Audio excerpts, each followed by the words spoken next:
방송에서 제공하는 투자 정보는 투자 판단에 대한 조언입니다. 방송에서 제공하는 주식의 가치, 가격 상승 및 가격 하락에 대해서는 방송사에서 보장하지 않습니다.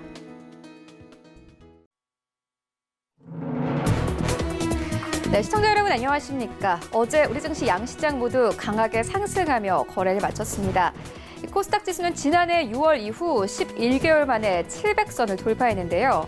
정부가 10조 원 규모의 회사채와 CP 매입기구 설립 등 대규모 경기 부양책을 밝히면서 연기금과 기관의 매수가 순유입됐습니다. 시장은 계속해서 호재성 뉴스에 반응하고 있습니다. 간밤 뉴욕 증시도 호재와 악재가 뒤섞인 상황 속에서 상승으로 마감됐습니다. 먼저 시장에 영향을 준 이슈들 차례대로 살펴보겠습니다. 네, 여전히 시장에 우려거리는 미중 관계입니다. 트럼프 대통령은 코로나19와 관련해 중국 측 입장 발표에 대해 미친 사람, 얼간이라는 막말까지 써가며 강력히 비난했습니다. 트럼프 대통령은 트위터를 통해 코로나19에 대한 중국의 무능을 꼬집었습니다. 네, 경기 침체에 대한 우려도 여전합니다. 간밤에 4월 FOMC 의사록이 발표됐습니다. FOMC 의사록은 코로나19 쇼크로 미국 경제 상황이 보기 드문 엄청난 불확실성에 있다고 진단했고 올해 안에 코로나 쇼크에서 완전히 회복되긴 어려울 것이라고 분석했습니다. 네, 반면 오늘 베이징에서 인민정치협상회의가 개막되면서 양회 일정이 시작되는 부분은 긍정적입니다. 올해 양회에서는 코로나19 방역의 성과를 평가하면서 중국 책임론을 적극 반박하고 생산 회복과 경제 정상화 방안이 집중 논의될 것으로 보입니다. 네, 뉴욕 증시는 일제히 급반등하며 10주 만에 최고로 올랐습니다. 미국주들이 코로나19로 인한 봉쇄를 풀면서 경제 회복이 가속화할 것이라는 기대감이 커졌습니다. 이 3대 지수 모두 상승하면서 마감됐는데 글로벌 증시 상황 정확한 수치로 다시 만나보시죠. 네, 먼저 다우존스 지수는 1% 이상 상승하면서 24,575선에서 거래 마쳤습니다. S&P 500 시장 만나보시면요. 네, 1.67% 이상 상승하면서 2,971선에서 거래 마쳤습니다. 나스닥 시장 만나보겠습니다. 네, 나스닥 시장은 2% 이상의 강세로 마감이 됐습니다. 거의 200포인트 가깝게 올려내면서 9,100선에서 9,300선까지 올라오면서 거래 마쳤습니다. 어제 우리 시장 상황도 만나보시죠. 네, 일단 코스피 시장 같은 경우에는 삼성전자는 약보합권에 그쳤지만 SK하이닉스 계속해서 외인과 기관의 매수가 들어오고 있는 종목입니다. 어제 SK하이닉스는 1% 이상의 강세를 나타냈고 84,100원대에서 거래 마쳤습니다. 그리고 네이버가 어제 다시 한번 큰 폭으로 상승하면서 시총 4위권까지 다시 껑충 뛰었는데 어제 4% 가깝게 급등했습니다. 올해 영업이익이 1조 원을 돌파할 것이다. 이런 긍정적인 전망이 나오면서 22만 2천 원대에서 거래 마쳤고 우선주가 5위권까지 빠졌습니다. 이외 종목들도 만나보시죠. 네, 6위부터 10위까지 셀트리온 역시나 마찬가지로 실적에 대한 기대감이 굉장히 큰 종목입니다. 어제 다시 한번 2% 이상 상승 나왔고요. 어제 2차 전지 관련 종목들이 상승으로 전환이 되면서 거래 마쳤습니다. 특히나 삼성 SDI가 LG화학보다 상승폭이 컸습니다. 4% 이상 상승하면서 이 시총 9위권에서 8위권까지 올라왔고 LG 생활건강 어제 등락을 반복하다가 약보합권에서 거래 마쳤습니다. 반면에 현대차 같은 경우는 차익 실현 매물들이 조금씩 나오면서 어제 2% 가깝게 하락했고 97,000원 선에서 거래 마쳤습니다. 코스닥 시장도 만나보시죠. 네, 1위부터 5위까지 특징적인 종목 바로 펄어비스입니다. 2.8% 이상 상승하면서 어제 다시 한번 시총 6위권에서 5위권까지 올라왔는데요. 싱가포르에서 대규모 투자를 받았다라는 소식이 계속해서 시장에서 호재로 작용하고 있습니다. 이와 함께 20만 9천 원 선까지 올랐고 어제 장중한 때는 21만 원 선을 상회하기도 했습니다. 이어서 셀트리 헬스케어부터 제약까지는 어제 빨간불 켜내면서 마감됐고요. 시제는 어제 약보합권에서 거래 마쳤습니다. 네, 이외의 종목들도 만나보시죠. 네, 6위부터 10위까지 함께 보시면 CJEN도 역시나 마찬가지로 2% 이상 상승 나왔고 알테오젠이 시총 5위권에서 7위권까지 빠졌습니다. 최근 급등이 나왔기 때문에 어제 다시 한번 좀 급락이 나왔는데 5% 이상의 하락세 나타내면서 18만 6천 원대에서 거래 마쳤습니다. 그리고 KMW가 오랜만에 빨간불 켜냈습니다. 하지만 여전히 6만 원대 아래에서 거래가 되고 있는 상황이고 에코프로비엠이 어제 다시 한번 5% 이상 급등하면서 52주 신고가 경신했습니다. 코인들의 흐름도 만나보시죠. 네, 일단 비트코인 같은 경우는 1,100만 원 선에서 여전히 거래가 되고 있고 샌비트 타임존은 2% 이상의 급락세로 흘러가고 있습니다. 이외 코인들 함께 만나보시면요. 비트코인이 1,100만 원대 위에서 거래되는 가운데 비트지가 1.4% 이상의 상승, 아이온체인이 2.58% 이상의 상승세로 흘러가고 있고 에메랄드 이더가 4% 가깝게 급락 중입니다. 이외의 코인들 만나보시면요. 일단 리플부터 함께 보시면 리플은 1% 이상의 상승, 라이트코인도 1% 이상의 상승세 가져가고 있고 이오스는 1.75%, 모네로는 1.23%의 상승세로 현재 거래가 되고 있습니다. 출발 증시 와이드 지금 출발합니다.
네, 시장의 중심이 되는 이슈를 꼼꼼하게 체크합니다. 글로벌 시시각각 시간인데요. 헌터스 경제연구소 김진석 소장 모셨습니다. 안녕하십니까? 안녕하세요. 네, 먼저 간밤에 시장 상황부터 짚고 가도록 하겠습니다. 뉴욕 증시 3대 지수가 강하게 힘을 받았습니다. 특히나 이 기술주 중심의 나스닥 지수는 2% 이상의 강세 흐름 나타냈습니다. 미국주 안에서 일단 경제 활동이 재개가 되고 있고 기업들 개별적으로 좀 긍정적인 이슈가 있더라고요. 어떻게 보셨습니까? 이번 주 상당히 뉴욕 증시가 변동성이 커졌다 이렇게 말씀 드려보겠고요. 어제 같은 경우에는 미국이 그 모더나 관련돼서 과연 이것이 백신으로서 의미가 있을까 그런 어떤 우려감 속에서 약세 모습 보였습니다만 오늘은 다시 한번 경제 회복이 될 것이다 그런 기대감 속에서 미국 3대 지수가 급등했다 이렇게 말씀 드려보겠습니다. S&P 500 지수 같은 경우에는 3월 초 이후에 최고의 급등세의 모습을 보이고 있었고요. 또한 나스닥 지수는 12주 만에 최고치의 모습을 보이는 등 전체적으로 뉴욕 증시가 이제 경제 회복 기대가 될 것이다 그런 기대감 속에서 상승을 마감했다 이렇게 말씀 드려보겠습니다. 자, 그럼 먼저 트럼프 대통령의 코멘트를 좀 보시면서 시작을 하겠는데요. 자, 결국 오늘 미국 증시가 급등의 주요 이유는 이렇게 표현될 것 같습니다. 자, 트럼프 대통령이 다시 한번 코멘트를 했습니다. 어떤 코멘트를 했냐면요. 자, 미국이 다시 한번 위대한 미국으로 돌아갈 준비를 하고 있다. 이런 즉 경제 회복 기대감을 코멘트를 하고 있고요.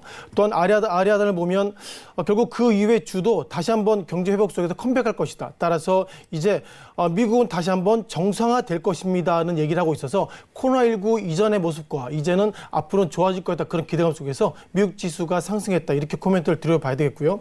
자, 그럼 3대 지수 관련돼서 종목별 흐름들이 어떻게 흘러가는지 말씀 드려보겠습니다. 자, 다우지수 모습을 좀 말씀 드려보겠는데요. 어떻게 보면 그동안 미국 같은 경우에는 그 자택 내에서 생활하는 그런 어떤 거래 제한이 있었습니다만 경제회복 기대감 속에서 어린애들이 좋아하는 월트 디즈니가 다우 존슨 지수 관련된 급등 그 가운데서 4.8% 급등을 모습 보이고 있었고요. 유가도 오늘까지 4일째 상승을 보이고 있습니다. 즉 경제 회복 기대감 속에 유가가 상승했는데요. 자, 그러다 보니까 쉐보론 텍사스 그리고 엑스모빌의 주가가 3%대 이상 급등의 모습으로서 마감됐다 보겠고요. 또한 그동안 결국 코로나19 관련된 가장 힘든 부분들이 항공주입니다. 즉 한국도 대한항공이 여러 가지 어려움 때문에 국가에서 여러 가지 보조를 받았습니다만 보잉 주가가 2%대 모습 그리고 어떻게 보면 그럼에도 불구하고 애플을 비롯해서 반도체 주식들은 여전히 상승의 모습들이 기록되고 있다 보겠고요. 가장 눈에 띄는 것들이 앞서 말씀드린 것처럼 아메리칸 익스프레스 그리고 월마트, 홈디포 등 소위 리테일 쪽, 즉 도소매 쪽이 상당히 오늘 다우지수 관련돼서 상승의 모습으로 기록됐다 이렇게 말씀드려보겠습니다. 자, 이어서 나스닥 지수인데요. 자, 12주 만에 최고치의 모습을 기록했습니다만 세부적인 종목들을 보면 페이스북이 6%대 급등의 모습을 보이고 있었고요. 또한 그 종목 관련돼서 페이팔, 그러니까 언컨택트, 즉 직접 물체나 물건에 손을 대지 않은 이런 언택트 기대감 속에서 페이팔 그리고 페이스북이 상당히 상승의 모습으로 기록됐다 이렇게 보겠습니다. 마지막으로 S&P 500 지수인데요. 몇몇 종목 관련돼서 가장 S&P 500 지수 관련된 상승 1등, 즉 8.8% 상승했던 종목이 MGM. 이러니까 이게 리조트 관련 종목입니다. 뭐 국내도 코로나19 관련돼서 이제는 어디 뭐 여행도 안 가고 그런 부분에 있어서 상당히 리조트가 충격을 받습니다만 경제 회복 기대감 속에서 MGM 리조트가 8.8% 급등, 그리고 몇몇 종목 관련돼서 상당히 눈에 띄는 모습, 그리고 윈 리조트도 전체적으로 5.8%의 모습 기록하는 등 미국 증시의 최근들의 모습은 결국 앞으로 미국은 경제 활동의 기대감이 커질 수 있다. 그런 기대감 속에서 상당히 상승 마감했다. 이렇게 말씀드려보겠고요. 그런데 결국 이후에는 유가에 대한 리뷰를 좀 들어보겠습니다. 결국 경제 회복의 기대감보다도 그동안 지난 4월 20일 날 배럴당 마이너스, 즉 마이너스 40달러 이후에 소폭이나 상승의 기대감을 가지고 있었는데요. 오늘까지 4일째 유가의 상승 기대감 속에서 전체적으로 미국 증시는 상승에 대한 기대감이 좀 커질 수 있다. 이렇게 좀 말씀 드려보겠는데요. 한 가지 좀 이슈가 좀 되고 있는 거 있습니다. 이 종목 머더나라 그러죠. 이게 정확한 표현 아닙니다만 머더나가 이틀 전에 이렇게 발표했죠. 지난 18일 날 발표했습니다. 즉 머더나라는 회사가 어떻게 보면 긍정적인 시그널을 발표했다. 이런 기대감 속에서 이제 코로나19가 앞으로는 임상실험, 그러니까 머더나가 1차 임상실험의 결과 어떻게 보면 백신의 이름이 mRNA-1273, 이것이 1차 임상, 즉 사람을 상대로 임상했는데 예상보다 긍정적인 시그널이 나왔다. 그런 기대감이 있었습니다만 아직까지도 올가에서는 과연 모더나가 이게 정말 잘 될 것인가, 그런 어떤 기대감보다는 상당히 우려감이 커졌다 이렇게 보겠고요.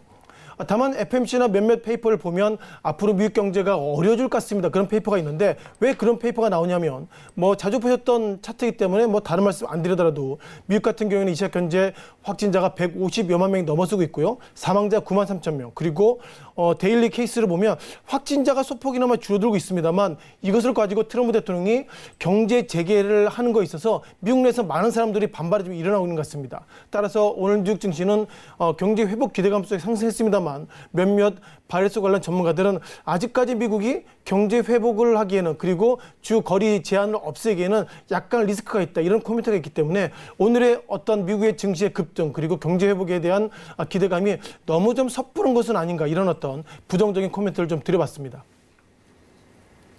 네, 좀 섣부른 것이 아닌가 이렇게 말씀해 주셨는데 일단 간밤에 4월에 FOMC 의사록이 발표가 됐습니다. 일단 긍정적인 부분보다는 앞으로 경기 침체에 대한 우려감이 오히려 더욱더 강하게 좀 의견이 나온 상황인데, 그런데 시장에서는 현재 좀 긍정적인 부분에 오히려 집중을 하고 있는 분위기예요. 어떻게 보셨습니까? 그렇죠. 실은 긍정적으로 많은 것을 기대하고 있죠. 왜냐하면 제가 이 자리에서 만약 말씀드릴 때 한국 증시가 지금부터 급등하고 또한 미국 증시가 급등합니다. 이런 부분들을 시청자를 비롯해서 많은 분들이 기대하는 것처럼 미국의 그 경제 전략가들은 그동안 주가가 뭐 물론 3월 이전이죠. 코로나19 때문에 상당히 어렵기 때문에 부정적인 코멘트를 그동안 많이 했던 것들이 과거의 사실입니다. 그러다 보니까 오늘 그러니까 과거의 급락 속에서 이런 좋은 시그널을 찾으려고 미국의 전략가들 상당히 노력한다. 이렇게 말씀 드려보겠고요. 자, 그런데 불구하고 제롬 파월, 그러니까 FMC 의장은 올해 들어서 상당히 부정적인 얘기를 했던 것 같습니다. 뭐 무엇보다도 코로나19의 어떤 불확실성이 커지고 있다. 그리고 앞서 말씀드린 것처럼 이후에 코로나19가 어떻게 진척될 것인가의 그 방향에 따라서 미국 증시가 상당히 변동성이 커질 수 있다. 이런 평가이기 때문에 제가 볼 때는 경제적인 데이터는 부정적입니다만 이제 뭐 또 다른 페이퍼 이런 페이퍼가 나오겠죠. 미국 증시가 지금보다 급등한다면 과거부터 했던 얘기, 즉 어떻게 보면 미국 증시는 상당히 그 급락을 먹고 급등한다. 이런 코멘트가 있기 때문에 제가 볼 때 경제적인 측면에서는 부정적, 그리고 심리적인 측면에서는 이쯤 되면 좀 회복이 기대할 수 있을까, 이런 평가가 있는 것 같고요. 최근 들어서 몇몇 페이퍼나 이런저런 자료를 보면은 이제는 코로나19 관련돼서 상당히 좀 둔감해진 건 사실 같습니다. 어제 같은 경우에도 고3 학생들이 이제 학교를 다시 개학했다. 그것만 보더라도 이제 글로벌 관련돼서 코로나19가 충격이 앞으로 얼마나 클지라도 시장의 참여자가 이제는 둔감해졌다. 그건 하나만은 상승의 어떤 기본적인 단초라고 말씀을 드리겠습니다. 네, 알겠습니다. 이번에는 종목별로 좀 움직임 살펴보고 가도록 하겠습니다. 최근에 언택트주, 특히나 이 기술주들이 크게 강세를 보이고 있는 상황인데 간밤에는 페이스북이 큰 폭으로 상승을 했습니다. 언택트 종목들, 뉴욕 증시에서는 어떤 종목들이 있고 또 좀 어떤 종목을 눈여겨보면 좋을까요? 일단 뭐 언택트 얘기에 대한 단어가 정리가 좀 필요할 것 같은데요. 즉 지금 뭐 며칠 전에 기사도 나왔었죠. 이전에 엘리베이터 탈 때 손으로 누르기 뭐 하니까 조금만 뭐 다른 걸로 이렇게 누른다 그런 얘기가 있는 것처럼 상당히 이제 접촉하지 않겠다 이런 부분들이 시장에 큰 이슈로 좀 나오고 있는 것 같고요. 몇몇 페이퍼 관련돼서 이 소프트웨어 쪽에 어떤 페이퍼가 있는데 이걸 좀 보시면서 단어의 뜻부터 좀 다시 한번 정리를 좀 해야 될 것 같습니다. 자, 무엇보다도 코로나19 때문에 이제는 상당히 어려움이 있는 것 같고요. 언택트 문화에 대해서 단어를 뭐 아시는 것처럼 다시 한번 단어를 좀 정리할 것 같습니다. 기본적으로 언택트는 부정적인 의미를 가지고 있는 언과 그리고 접촉을 하고 있는 이제 언택트이기 때문에 앞으로는 우리가 이제 그 가족이나 어디 나가서라도 이제 서로 이제 같이 숟가락 하나 가지고 놓고 드시기에는 어려운 것처럼 이제는 과거로 돌아갈 수 없다. 이런 부분과 언택트 문화와 상당히 맞물려 있다 보겠습니다. 뭐 지난 시기에는 언택트 관련돼서 우리가 소위 그 편의점을 넘어서 이렇게 패스트푸드 전문점 가면 키오스크 있죠. 키오스크를 통해서 모든 걸 했는데 이번에 코로나19 발생 전에는 직접 캐셔한테 가서 주문했는데 이제는 캐셔한테 주문하지 않고 언컨택트 그러니까 키오스크를 통해서 주문하는 것처럼 상당히 그런 부분에 있어서 상당히 이제는 우리가 좀 그런 부분을 좀 조심할 시기가 됐다 이렇게 보겠고요. 언택트 관련돼서 가장 이슈가 되고 있던 건 리테일 쪽입니다. 물론 해외 무인 상점 관련돼서 우리가 아마존 고가 과거에 좀 인기가 있었죠. 아마존 고의 기본 패턴을 보면 물품을 우리가 일일이 구입해가지고 캐시한테 가는 것이 아니라 물품을 사가지고 나갈 때 핸드폰을 통해서 자동으로 결제하는 그런 아마존 고 이후에 리테일 쪽이 상당히 시장에 좀 기대치가 커지고 있다 이렇게 보겠고요. 또한 무인 결제, 무인 상점 이런 부분들은 많이 이슈가 되고 있습니다만 이제는 이후에 앞서 미국 증시 관련돼서 페이팔 이런 종목들은 결국 이제는 직접 카드를 통해서 결제하는 것이 아니라 이제는 어떻게 보면 언컨택트 우리가 버스 타시는 분들은 뭐 우리가 강그 팀원을 통해서 많이 하고 있죠. 그런 패턴으로 바뀌기 때문에 이런 부분들이 결국 이후에 미국의 대장주는 이제는 언컨택트 대장주이다. 이런 평가가 상당히 좀 나오고 있다 보겠습니다. 자, 미국에 있는 종목들 좀 보실 것 같은데요. 자, 미국에 있는 종목 관련돼서 페이스북이 오늘 같은 경우에도 52주 신고가 모습을 기록했습니다. 물론 페이스북 같은 경우에는 여러 가지 이슈 관련돼서 페이스북이 현재 소위 페이스북 가입자가 26억 명이라고 그러고요. 페이스북 숍스를 통해서 이제는 언컨택트 그러니까 페이스북이 그만큼 많은 이렇게 멤버를 통해서 앞으로는 이제 온라인 숍을 지금보다 공격적으로 하겠다 이런 판단 속에서 예상보다 언컨택트가 시장에 즉 수익성이 좀 담보되는 것은 아닌가 이렇게 좀 말씀 드려보겠고요. 또 한 종목 관련돼서 우리가 아마존에 대한 말씀을 좀 드려보겠습니다. 뭐 아마존 관련돼서 제가 앞서서 아마존 고를 말씀드렸는데요. 자, 아마존 같은 경우는 오늘 같은 경우는 52주 신고가입니다.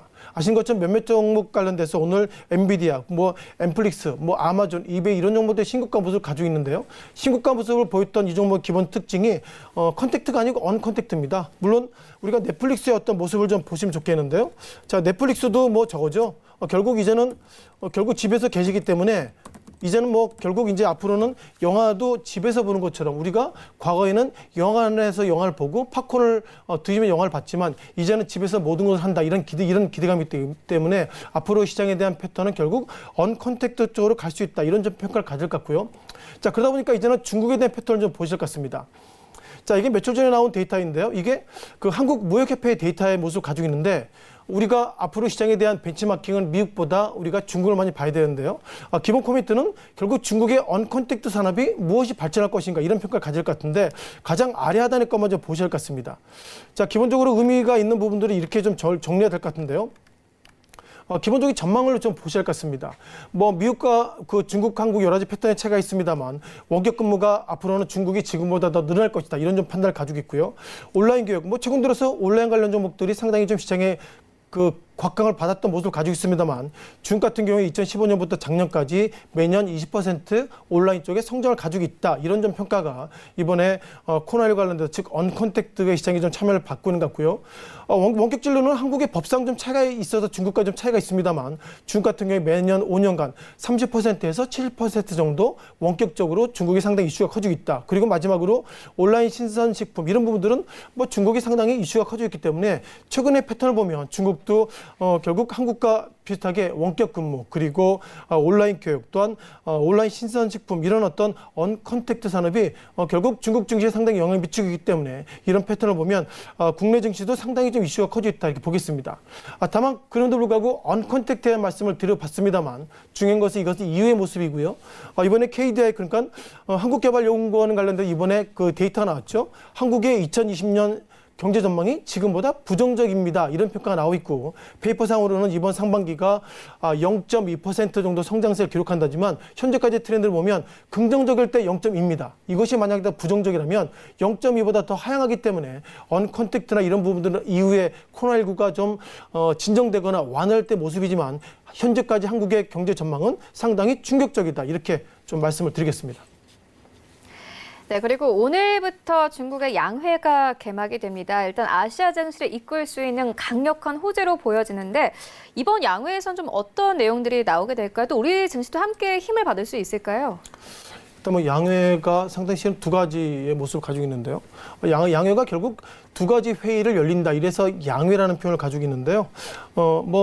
19일 날 한국무역협회 베이징 지부에서 나온 데이터를 보시면서 말씀드리는 게 좀 더 적절하지 않을까 이렇게 말씀드려보겠습니다. 기본적으로 그 19일 날 어떻게 보면 무역협회 베이징 지부의 데이터이기 때문에 가장 정확한 데이터인 것 같고요. 양회에 대한 기본적인 의미를 좀 다시 한번 강조를 드려보겠습니다. 중국 인민정치협상회의, 우리가 정협이라고 간단히 좀 말씀을 드리죠. 정협과 그리고 전국인민대표회의, 그러니까 전인대, 정협과 전인대를 우리가 중국 양회로 한다. 이렇게 좀 정리를 드릴 것 같습니다. 원래 이게 매년 3월에 열렸는데요. 3월달 같은 경우에는 코로나19 관련돼서 상당히 좀 이슈가 커졌기 때문에 3월이 결국 오늘과 내일, 그러니까 오늘은 정협이, 그리고 내일은 전인대가 회의를 열린다. 이렇게 좀 기초적인 얘기를 할 것 같습니다.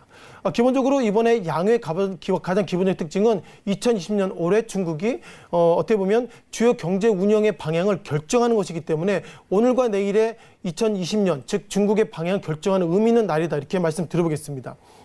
다만 여기서 가장 이슈가 되고 있던 것들은 그러면 오늘 경제 의제가 무엇일까 이런 부분들이 가장 이슈가 되고 있는데요.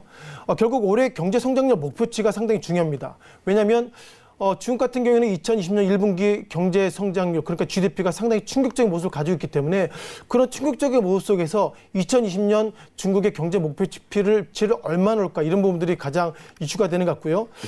이번 1분기 중국의 GDP 성장률이 마이너스 0.6을 기록했습니다. 자, 그렇다면 결국 중국 측의 올해 목표치를 얼마나 둘까 이런 퀘스천마크를 가지고 있는데 중국이 그동안 상당히 이슈가 좀 있었던 것들은 뭐냐면 양회가 상당히 의미가 있는 것은요. 중국이 그러니까 작년까지 기준을 보면 중국이 그 양회를 통해서 작년 같은 경우 2019년이죠. 중국이 양회를 통해서 올해는 경제 성장률을 6%에서 6.5%를 하겠습니다. 이렇게 얘기하고 나서 오히려 실제적으로는 기대치보다는 좋았습니다. 그러니까 양회에서 나오는 오늘 목표치가 상당히 보수적으로 정할 것이고요. 그럼에도 불구하고 막상 그 해가 끝나면 실제적으로 좋아지고 있다. 이런 평을 가지게 될 것 같습니다. 표를 통해서 말씀드리면 2018년 중국 양에서는 우리는 6점을 목표할 것이다. 이런 얘기 나왔는데 막상 2018년에는 실제치는 목표치보다 더 높았던 모습을 가지고 있고요. 재정 적자율 같은 경우에도 목표는 2.6인데 막상 4.1 모습을 가지고 있습니다. 또한 작년 같은 경우에는 목표를 6%대에서 좋아지고 있고 작년에 재정 적자율이 2.8인데 막상 4.9였기 때문에 올해는 중국이 목표 전망치를 얼마 할까 이런 부분들이 상당히 이슈가 커지고 있는데요. 현재까지 그 트렌드를 보면 2001분기 때 결국 중국의 경제 성장률이 마이너스 6.8이기 때문에 예상보다 시장의 기대치가 떨어지기 때문에 몇몇 페이퍼 보면 오늘의 중국이 아마 1%대는 2% 정도 목표 성장률을 상당히 낮출 것이다. 이런 평가이기 때문에 중국 양의 모습이 아니라 이제는 결국 오늘 목표치를 얼마 할 것인가 이런 좀 평가를 가지고 있을 것 같고요. 다만 시진핑 주석이 그동안 2025년 즉 시진핑 중국 단어가 좀 표현이 좀 그렇지만 시진핑 주석이 바라보는 중국의 꿈, 즉 시진핑 몽이라는 평가를 가지고 있는데 자 이렇게 목표치를 상당히 높여놔야 되기 때문에 결국 중국은 오늘 어떻게 보면 코로나19와 관련돼서 경기 침체 그리고 미국과 최근 들어서 상당히 압박이 커지기 때문에 적극적인 경기 부양책을 보일 것이다 이런 평가가 있는데요. 오늘의 어저께까지의 중국 상하이 지수의 모습을 보면 상당히 좀 둔감한 모습을 가지고 있습니다. 이런 모습을 가지고 있다는 걸 보면 오늘과 내일 발표하는 중국 양의 어떤 목표치는 상당히 부정적일 것 같다. 그런 부분들이 중국 상하이 지수의 선제적인 대응이라고 말씀을 드리겠습니다. 네, 알겠습니다. 지금까지 헌터스 경제연구소 김진석 소장과 함께했습니다. 고맙습니다. 고맙습니다.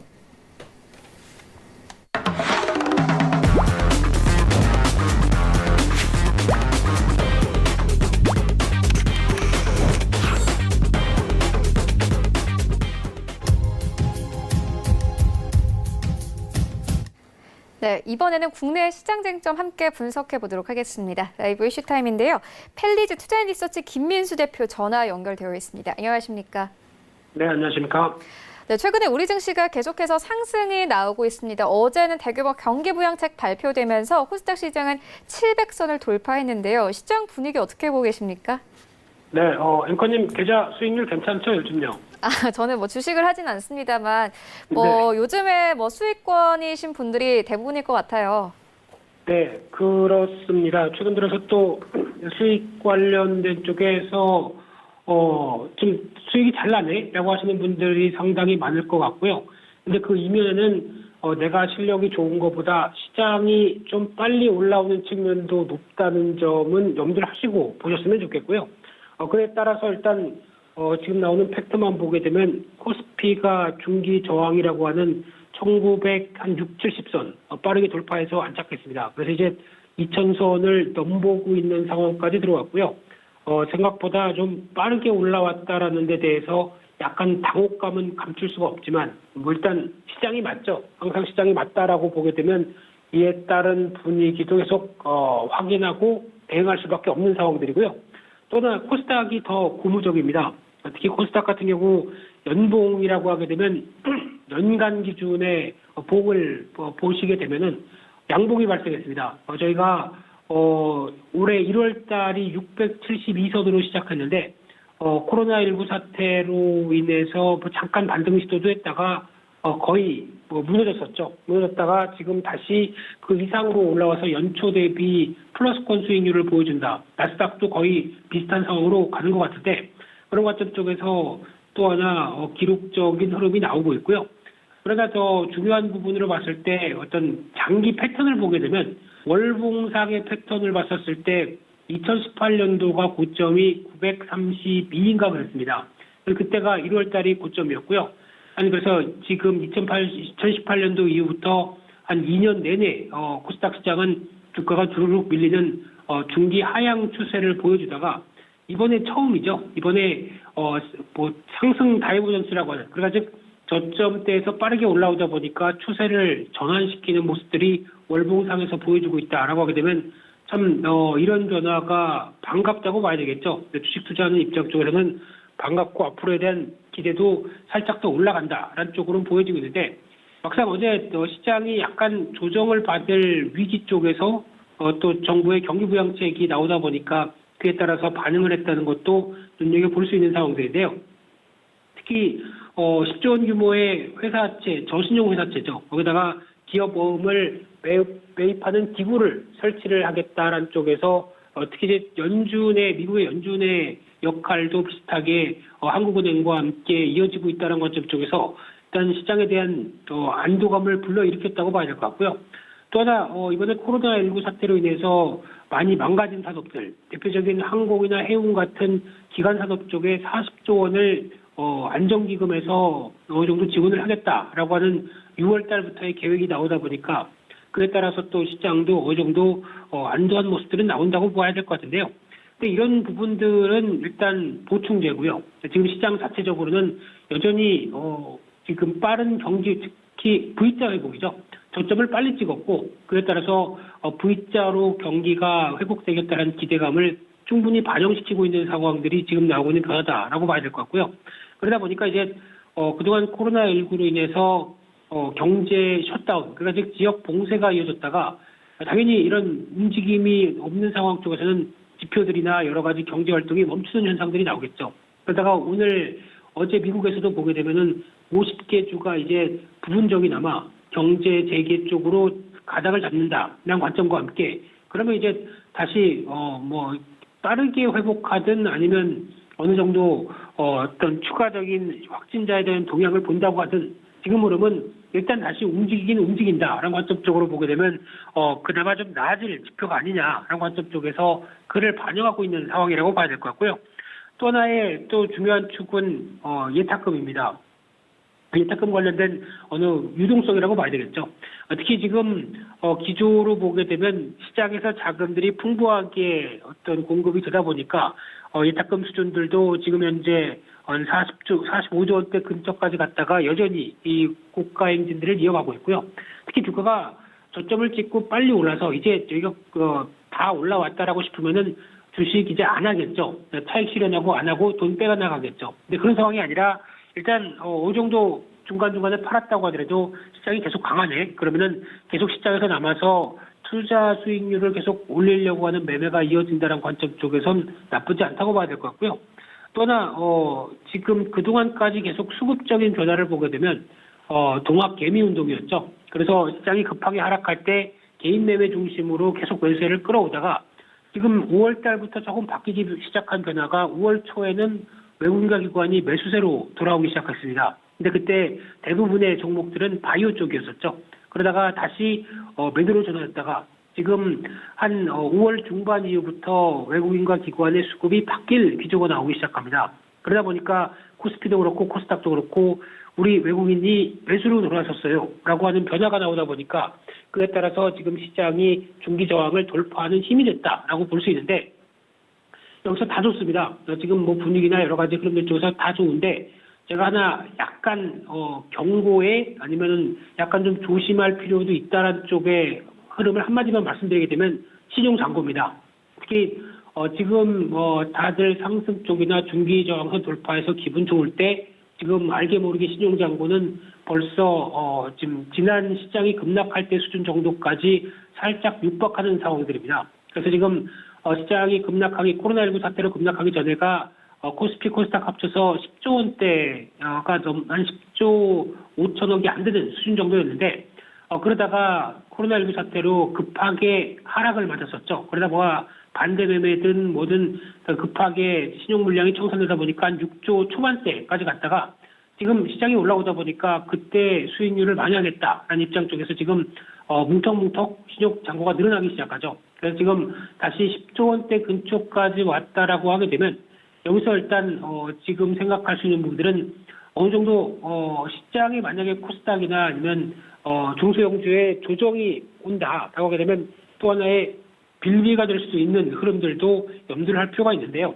하지만 지금 단순하게 신용 잔고 추이만 보게 되면 부담이 될 수는 있는데 앞서 말씀드렸듯이 예탁금이 과거 대비해서 거의 40~50% 늘어나는 수치입니다. 그렇게 되면은 이런 부분들까지 감안한다라고 하게 되면 신용 잔고가 저희가 보통 예전에 계산했던 10조 원대보다 더 늘 수도 있지 않을까라는 생각도 살짝 들고 있기 때문에 지금의 그 흐름으로 이제 전략으로 보게 되면은 일단 신용 잔고가 이 정도까지 들어왔기 때문에 매매는 그래도 계속 가져가되 언제든지 시장이 약간 부담스러운 국면까지 들어온다라고 하게 되면 빠르게 정리를 하고 또 현금을 늘릴 수 있는 그런 유연한 전략도 필요하지 않을까 생각이 들고 있는데요.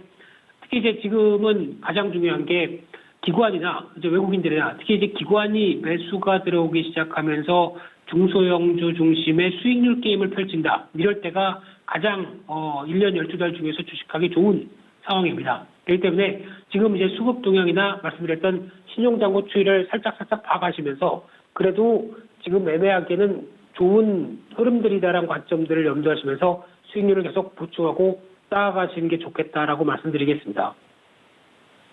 네, 매매하기에 괜찮다 이렇게 언급을 해주셨는데 그렇다면 시청자분들이 좀 어떤 섹터를 눈여겨보면 좋을까요? 그 얘기는 이따가 3번 질문에 나오는 것 같은데요. 네. 그때 같이 말씀드리면 좋을 것 같은데 일단 지금 최근 들어서는 시장의 주도 섹터라고 봤었을 때 먼저 이제 진단키트나 언택트 이런 쪽으로 많이 시장에서 얘기가 나왔고 강했었죠. 근데 지금 개인적으로 5월 중순부터 약간 변화가 되는 모습들이 어떤 외국인과 기관이 참여하면서 주도주의 성격들이 살짝 바뀌기 시작합니다. 그래서 첫 번째로 말씀드리고 싶은 거는 이왕 얘기 나와봤으니까 같이 말씀드리게 되면요. 소부장 관련된 쪽입니다.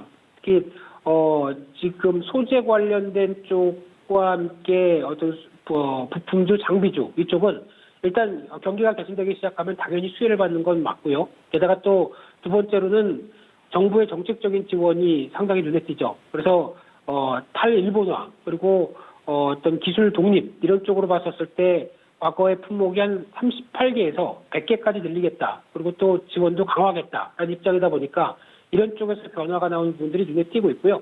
게다가 또 지금 분위기로는 반도체 쪽에서도 중국이 추격이 상당히 커지다 보니까 이를 계속 격차를 벌려야겠다는 쪽에서 투자를 확대한 움직임이 나오기 시작하죠. 게다가 또 삼성그룹도 이번에 중국의 시안의 반도체 공장에 가면서 여러 가지 뭐 약간 급하다, 뒤처지면 안 된다라는 메시지를 남겼었죠. 그렇게 되면은 또 하나 이제 비메모리 반도체 쪽이라든가 추가적인 영역 쪽에서의 확대 가능성이 높다라고 하게 되면 그에 따른 대표적인 수혜주가 소부장 쪽일 가능성이 높다라는 데 대해서 시장이 약간 반응을 하고 있다고 봐야 될 것 같고요.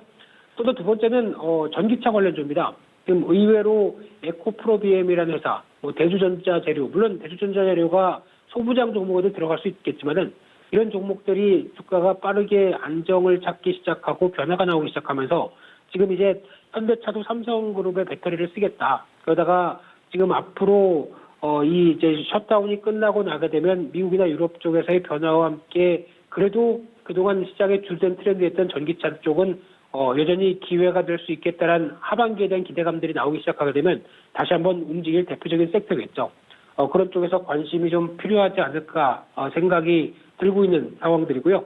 그리고 또 지금 또 하나 눈여겨볼 수 있는 쪽이 어떤 이제 그 건설기계 관련된 쪽에 두산인프라코아라든가 이런 쪽도 지금 서서히 움직이고 있는 상황들인데 SOC 투자가 이제 또 물론 뉴딜 정책 쪽으로도 계속 강화가 되기 시작하겠지만은 지금 흐름으로 보게 되면 약간 전통적인 SOC도 고용이나 또 일자리나 어떤 산업의 파급 효과 쪽에서는 여전히 무시 못한다라고 하게 되면 이제 물론 중국의 양화 쪽에서도 얘기가 나오겠죠. 근데 지금 제가 보기에는 이번에 양호에는 중국 소비주보다는 건설기계 관련된 쪽에 대한 동향들이 조금 더 주목해야 되지 않을까라는 생각도 살짝 듭니다. 그래서 이런 어떤 주도적인 흐름들의 주도주가 약간 섹터가 변하고 있다는 점도 참고하셨으면 좋겠습니다. 네, 여러 부분들을 좀 짚고 왔는데 특히나 소부장 관련해서 자세히 설명을 해주었습니다. 관련해서 좀 볼만한 종목들이 있을까요? 네, 오늘 참 집요하시네요, 에코님. 그래서 지금 소부장 관련된 쪽에서 종목들을 찾게 되면은 가장 먼저 저희가 기존에 노재팬 때 움직였던 종목들을 살짝 되돌릴 필요가 있을 것 같습니다. 그래서 최근에 수급과 함께 좋아지는 종목들의 흐름들로 봤을 때는 가장 먼저 눈에 띄는 게 솔브레인, 동진세미캠, SK머터리얼즈 3형제죠. 근데 이 중에서 개인적으로는 동진세미캠이 살짝 더 긍정적으로 보여지고 있는 게 지금 회사가 증설을 합니다. 그래서 지금 포토레지스트리 관련된 쪽에서 우리나라에서 가장 먼저 개발했고요. 그래서 지금 공장 증설을 통해서 내년 초에 양산이 되기 시작하고 생산량도 이제 앞으로 2배가 된다라고 하게 되면 중기 실적에 대한 실적에 대한 개선을 마련하고 있다는 관점 쪽에서 조금 더 눈여겨볼 필요가 있지 않을까 생각이 들고 있고요. 게다가 또 최근 들어서 후성까지도 실적 흐름들이 상당히 수급 흐름들이 상당히 개선되기 시작한다라고 하게 되면 이런 분위기들도 시장에 맞춰갈 수 있지 않을까라는 관점 쪽에서 물론 이제 계속 업데이트 해드리겠습니다. 그런데 지금 당장 눈에 띄는 변화들 같은 경우는 이런 종목들이 지금 이제 서서히 또 시장에서 부각받을 수도 있지 않을까라는 관점 쪽에서 봐야 될 것 같습니다. 네, 알겠습니다. 이어서 다음 이슈로 옮겨가 보도록 하겠습니다. 오늘 중국의 양회가 개막이 되는데요. 이와 함께 이 막혔던 한국과 중국의 하늘길이 열릴 수 있을지 기대가 모아지고 있습니다. 어떻게 보십니까? 네, 양회를 통해서 특히 양회가 더 중요한 게 아니라 이거는 약간 시진핑 주석의 방문과 관련돼서 좀 더 구체화되지 않을까 생각이 되고 있고요. 그렇게 되면은 뭐 상반기는 얼마 안 남았죠. 그러다 보니까 뭐 한 빠르면 한 9월, 10월 뭐 이 정도쯤 돼서 방안에 대한 얘기가 나올 가능성이 높은데 그때 아마 오히려 중국 관련주들이 더 구체화됐을 때 중국 소비주나 이 관련된 종목들이 그때 좀 더 강화되지 않을까라고 살짝 생각이 드는데 특히 지금 관련된 측면으로 보게 되면 항공주나 그리고 여행주 지금 이번에 상당히 타격을 많이 받았던 대표적인 섹터죠. 특히 항공이나 여행 쪽은 가장 중요한 게 어떤 여러 가지 지표 중에서 가장 민감한 소비 심리와 연관되는 쪽입니다. 즉 인간의 심리는 복잡 단연하고 알 수가 없죠. 그런 상황 속에서 이런 질병이 발생한다는 관점들에 대해서 미래에 대한 공포까지 이어진다라고 하게 되면 이런 부분들이 크게 사로잡으면서 거의 어떤 타격을 제일 많이 줬던 상황들이고 그러면 이런 부분들이 이제 경제 재개가 나오면서 빠르게 회복하느냐도 또 하나의 관건이겠죠. 지금 최근에 나오는 동향들이나 흐름을 봤었을 때 만약에 경제 재개가 되고 코로나 바이러스가 안정을 보인다고 하더라도 지금 그러면 다 끝났다. 이제 바로 여행 가야지 하고 짐 싸실 분이 몇 분이나 계실까요?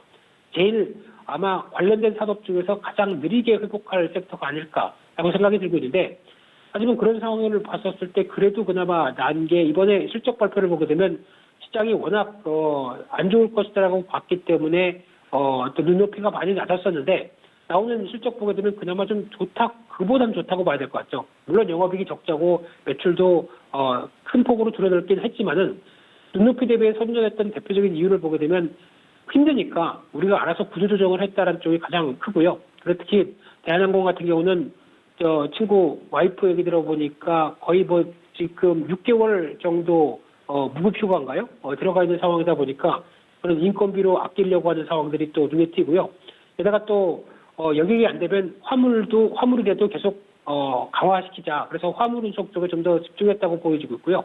게다가 유가 하락 때문에 그래도 어떤 비용은 줄였다라는 관점들로 보여지고 있는데, 하지만 지금 흐름으로 보게 되면은 가장 또 정기적인, 그러니까 즉 국제선이 이제 다녀야 되겠죠. 그러니까 즉 봉쇄가 끝나고 사람들이 움직이기 시작하면서부터 서서히 비행기가 국제선도 열리기 시작한다는 부분이 나와야 그나마 그래도 어떤 여객이니 뭐니 어떤 움직일 수 있는 수단이 나온다라고 하게 되면, 그때 물론 탑승자가 지금 뒤늦게 반영이 된다고 하더라도, 여객 수가 뒤늦게 회복이 된다고 하더라도 일단 국제 항공길이 열려야 된다는 관점적으로 봤었을 때 이런 변화를 감지하기에는 조금 더 시간이 필요하지 않을까. 근데 지금은 일단 너무 낙폭이 과대했고 앞으로 된 개선 기대감 때문에 움직인다라고 볼 수 있는 상황들인데요.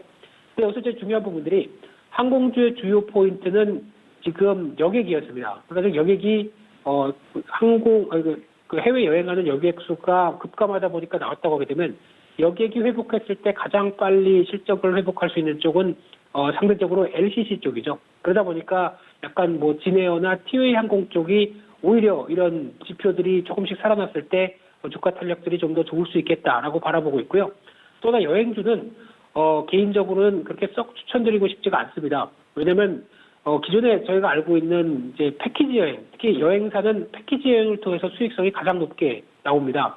그만큼 이것저것 다 고객분들은 아무 걱정하지 마시고요. 저희 깃발만 따라오세요라고 하는 그런 사이에 거기다 약간 좀 수익성이 높게 만들어 놓은 구조죠. 근데 지금 같은 상황 쪽에서 이제 개별 여행으로, 그러니까 패키지 여행으로 몇 번 가다 보면은 이제 해외여행이 별거 아니네. 그래서 항공권과 숙박권만 가지고 이제 자유여행으로 가기 시작하고요. 게다가 또 패키지 여행이라는 얘기는 사람들이 모여가게 됩니다. 그럼 지금 같은 기점에서 어떤 코로나 사태로 인해서 많이 사람들이 모인다는 것에 대한 불안감이 높기 때문에, 그에 따라서 패키지 여행을 좀 자제한다라고 하게 되면 상대적으로 여행사에 대한 수익성은 떨어질 수밖에 없겠죠. 그래서 상대적으로 여행사를 고를 때 오히려 가성비가 높은, 그러니까 즉 숙박이나 항공 쪽에서 가성비가 높은 쪽을 제공한다라고 하게 되면 노랑풍선이 가장 눈에 띄지 않을까, 상관점 쪽은 보여지고 있는데, 물론 이 부분은 좀 시간이 걸려야 되겠지만 그래도 꼽는다면 이런 쪽으로 바라보시는 게 좋을 것 같고요. 그래서 지금 같은 경우는 특히 이제 대한항공 같은 경우도 물론 이제 여러 가지 정부의 지원이나 아니면 자구책이 있다고 하더라도 올해 상환해야 될 금액만 4조 원입니다. 그래서 상반기에 1조 2천억, 하반기에 또 2조 8천억 정도. 그러면 이에 따른 계속 부담이 나올 수밖에 없는 상황도 염두를 하셔야 되기 때문에 지금은 전략이 그렇다고 봐야 될 것 같아요. 단기간에 기대감 때문에 쭉 오른다라고 하게 되면 팔았다가 다시 또 차익 매물이나 여러 가지 또 분위기 봐서 재진입하고 하는 어떤 트레이딩 관점 쪽으로 일단 접근하는 게 가장 좋지 않을까, 그렇게 봐야 될 것 같습니다. 네, 알겠습니다. 지금까지 펠리즈 투자인리서치 김민수 대표와 함께했습니다. 고맙습니다. 네, 감사합니다. 네, 출발 증시 와이드는 여기서 모두 마치도록 하겠고요. 저희는 잠시 후 순간 포착 매매 시그널로 다시 돌아오도록 하겠습니다.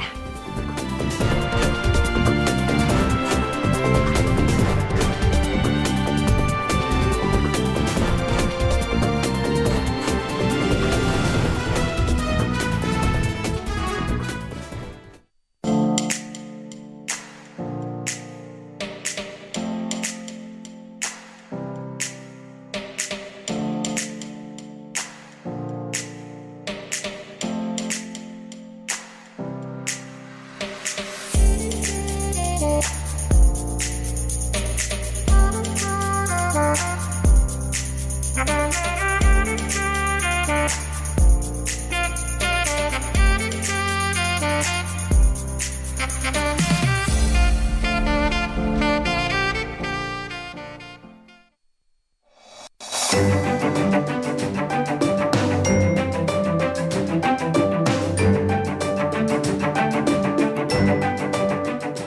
안녕하세요. K웨더 라이프스타일 예보 김단비입니다. 오늘 아침 출근길 다소 쌀쌀하겠습니다. 서울과 대전의 아침 기온 11도, 대구와 광주 12도, 강릉 8도를 보이고 있는데요. 하지만 서울 22도, 대전 23도, 광주와 대구 24도로 한낮에는 동해안을 제외하고는 기온이 크게 올라 포근하겠습니다. 출근길 나서실 때 입고 벗기 편한 겉옷을 챙기시는 게 좋겠습니다. 오늘 전국에 대체로 구름 많은 가운데 미세먼지 농도 좋음에서 보통 수준으로 공기질은 깨끗하겠습니다. 이 시각 위성 영상 보시면 전국이 대체로 맑고 전남과 경남, 제주도에는 구름만 가끔 지나고 있습니다. 오늘은 동해상에 위치한 고기압의 영향으로 대체로 낮 동안 구름이 많겠습니다. 다음은 자세한 지역 변화입니다. 중부지방의 아침 기온 인천과 청주 12도로 약간 쌀쌀하고요. 낮 기온은 인천 20도, 청주 24도로 포근하겠습니다. 동해안의 아침 기온 속초 9도, 강릉 8도를 보이고 있고요. 낮 기온은 속초 16도, 강릉 15도로 크게 오르진 못하겠습니다. 남부지방의 아침 기온 전주 11도, 부산 13도를 보이고 있습니다. 한낮에는 전주 24도, 부산 19도까지 오르겠습니다. 현재 동해상에는 풍랑특보가 내려진 가운데 물결이 최고 4m까지 매우 높게 일겠습니다. 늦은 오후부터 파도가 점차 잦아들며 특보는 해제되겠습니다. 이번 주말까지 곳곳으로는 비 예보가 잦을 전망입니다. 날씨였습니다.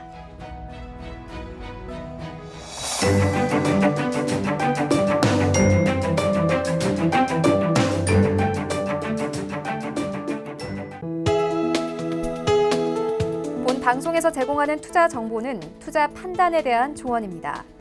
방송에서 제공하는 주식의 가치, 가격 상승 및 가격 하락에 대해서는 방송사에서 보장하지 않습니다.